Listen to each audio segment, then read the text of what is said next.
Bakit nga ba may nakakulong na 4 na anghel sa ilalim ng ilog na to? Mga kaibigan, ayon sa Biblia, partikular na sa The Book of Revelation, meron daw 4 na anghel na nakakulong sa ilalim ng The Great River of Euphrates. At kapag tumunog na ang pang-anim na trompeta dun sa 7 trumpets, sila ay mapapakawalan at mauubos ang halos 1/3 ng populasyon ng sangkatauhan. Kung ito ay mangyayari sa panahon natin ngayon, ay nasa 2.7 billion katao raw ang mamamatay. Sinasabing ang vision na to ay nanggaling mismo kay Apostle John, kung saan inilarawan niya dito na yung pagkamatay raw ng mga tao ay sa pamamagitan na raw ng mga kabayo na nagbubuga ng apoy.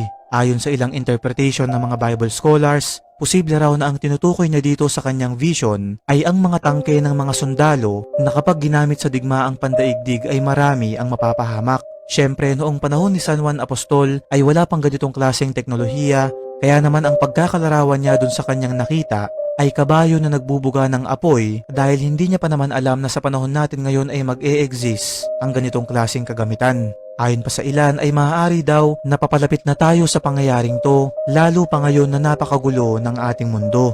Patuloy pa rin ang digmaan sa pagitan ng Russia at Ukraine, sumabay pa ang alitan ng Amerika at Iran, gulo sa Venezuela at ang involvement ng US government, alitan ng dalawang Southeast Asian countries na Thailand at Cambodia, at ang mga pangyayaring to na halos sabay-sabay nagaganap ngayon ang siyang ipinangangamba ng mga war analysts dahil baka raw ang mga to ay maging sanhi upang umusbong ang kinatatakutan nga ng marami na ikatlong digmaang pandaigdig.